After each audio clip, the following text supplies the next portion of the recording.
was a 5 centimeter fibroid, and it was attached to my uterus.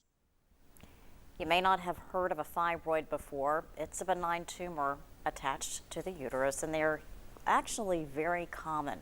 According to the U.S. Department of Health and Human Services, 20 to 80% of women will develop them by the time they are 55 years old.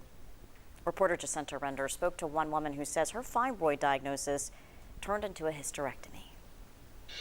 Approximately 70% of women will have at least one fibroid. Tiffany Givens was a part of that group without even knowing it. I had no idea what they even were until I went to the doctor and found out that I had one.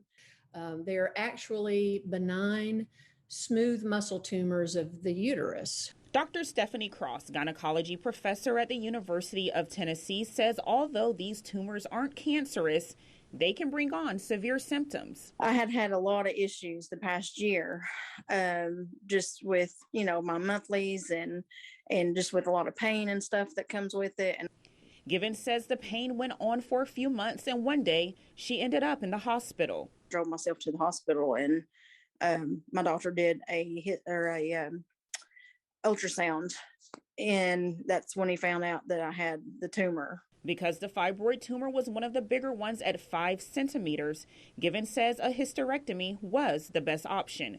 She was only 41 years old. It was a very traumatic experience that I went through, just mentally and physically. Dr. Cross says there are other treatment options. Surgical procedure of going in and taking out only the muscle tumors. But she also says in some cases, the fibroids will come back. With support from family and friends, Givens says she's doing better. And I'm throwing all my pads and tampons in the bonfire, and I'm having a little ceremony. In Knoxville, I'm Jacinta Render reporting. Well, July is Fibroids Awareness Month. Dr. Cross encourages all women to get their yearly exams because early detection is key to having other treatments besides a hysterectomy.